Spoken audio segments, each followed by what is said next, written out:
पिला को फेराइबा जिलापाल ऑफिस आगे गड़िले दंपति जंगल मिलता छुआ जिलापाल ऑफिस रे धारणा एभली किसी घटना घटी ढेंकानाल रे जड़े निसंतान दंपति जंगल पाइथिबा एक बेसहारा छुआ को फेरी पाइबा जीवन हारिबा उद्यम करिसेंती।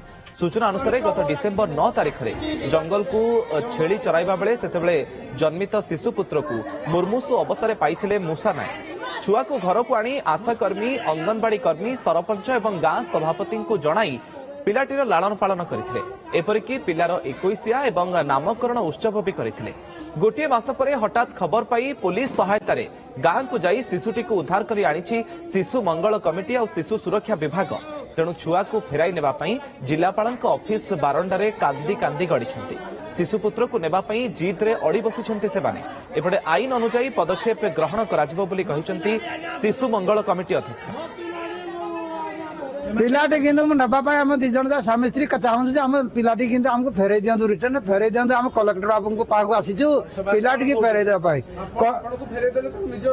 निज छुआ भाई आम रखू निज छुआ भाई आतेबू निज सब करू चिकित्सा सब बुझू से कहीं किसी कहूना अबिका मो सहित किसी कहूना मत कि कहूना पुत्र पुओटी जदि कौन पिला अबैंडन अवस्था कोठी मिला जी भी जदि पाइला ताहले से नियरेस्ट पुलिस स्टेशन हो बा आपन 1098 हमर जोड़ा चाइल्ड हेल्पलाइन हो बा डीसीपी ऑफिस की सीडब्ल्यूसी रे से जणाइबा उचित। तार केयर एंड प्रोटेक्शन नापई चाइल्ड वेलफेयर कमिटी अच्छी से ताको एप्रोप्रिएट जगह रे जोटी से छुआर केयर निया जाउची हमर स्पेशल एडॉप्शन एजेंसी जोटी अच्छी सेठी ताको निया जाउची सेठी ताको रखा हबो। सेमती जणे चाहिले जहाँ को माने ताकू से नहीं पारिबनी पिला बयस मासक ऊर्ध अंगनवाड़ी सेटा मु मारे कहि परिबिनी कमिटी चेयरमैन अच्छे आप इनक्वारी करते ना आशा कर्मी अंगनवाड़ी कहीं खबर देने शुणु एटा परदिन घटना परदिन राति घटना ये आउ काली आपणकर छुट्टी थिला आमे तापरे इनक्वारी करिवो भी गोटे आपण सोशल इन्वेस्टिगेशन रिपोर्ट गोटे मगा हबो सेते सब जना पड़ियो कोन हैला कि नहीं। वर्तमान छुआर माने सुरक्षा आउ तार स्वास्थ्य हला प्राथमिकता हमर। संपर्क में अधिक सूचना ढेंकानाल प्रतिनिधि राजश्री शतपथी आम सहित जोड़ी होती। राजश्री प्रकृत में ये जो छोट छुआटी कहार एवं जो बापा माँ दाबी कर जंगल पाइथिले बोली सेबाने कौन कहते आउ एबे आगो को पिलाटीर लालन पालन दायित्व कहार रहिबो?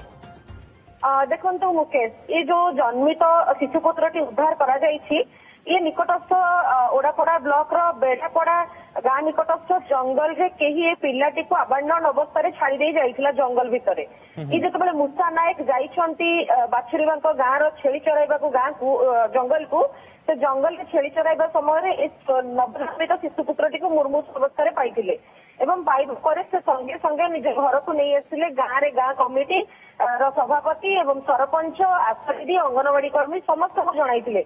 जणाइबा परे समस्तंकर जेतेबेले सहमति थिला से सहमति अनुसार से पिला को निज पाखरे रखिले जेहेतु माने 30 वर्षर बाहागर पर माने निसंतान थिले दंपति तेणु शिशुपुत्र को से निज पाखरे रखी तार लालन पालन करले तार 21 मध्य करैले गाँ रे भोजी भात मध्य करैले तार नामकरण मध्य करैले। विगत गोटे मास 10 दिन हो गलानी ए संपर्क में शिशु मंगल कमिटी पाखरे कौन खबर नथिला प्रशासन पाखरे कौन खबर नथिला। जेतेबेले हठात प्रशासन शिशु मंगल कमिटी खबर पाउछंती से गाँ को जाइछंती मोटंगा थाना पुलिस सहायता पिलाटी को उद्धार करी निज हेफाजत को नैछंती। तो जेतेबेले गोटे मास 10 दिन धरी मूसा नायक एवं तांकर पत्नी बासंती नायक पिलाटी को पालिछंती बात्सल्य ममतारे से डूबी जाइछंती। तो सेठी सेमाने कांदी कांदी गड़ुछंती जिलापाल पाखरे जे पिलाटी को तांको फेराई दिया जाऊ किंतु वर्तमान पिलाटी शिशु मंगल कमिटी हेफाजत रे रही स्वधार गृह रे रही तार लालन पालन करा जाउछि। गत मंगलवार राति पिलाटी को उद्धार करा जाइछि किंतु वर्तमान प्रश्न होछि जे जेतबेले ए दुई दंपति गड़ी जाउछंती जिलापाल ऑफिस बारंडारे केतेबेले निज लुगा कानी रे निज बेक को चिपी धरुछंती तो केतेबेले गामुछा रे निज बेक को चिपी धरुछंती एवं कहउछंती पिला को तांको न फेराइले सेमाने आत्महत्या करिवे। तो ये एक विषम समस्या सृष्टि करिछि प्रशासन शिशु सुरक्षा विभाग। राजश्री जिलापाल कौन कहते जदि ए दंपति को दिया न जीव दायित्व तेबे जो पिलाटी रही छोट छुआटी शिशुटी तार प्रकृत बापा माँ किए किए ताको जंगल भितर छाड़िला तांको खोजा जीव कि? ଦେଖନ୍ତୁ ସେ ଯାହା ଶିଶୁ ମଙ୍ଗଳ କମିଟି ଅଧ୍ୟକ୍ଷ କହୁଛନ୍ତି ଯେ ପ୍ରକୃତରେ ଖବର କାଗଜ ମାଧ୍ୟମରେ ଏକ ଆଡଭର୍ଟାଇଜମେଣ୍ଟ ଦିଆଯିବ ଯେ ପ୍ରକୃତରେ ଏ ପିଲାର କେହି ଦାବିଦାର ରହୁଛନ୍ତି କି ନାହିଁ।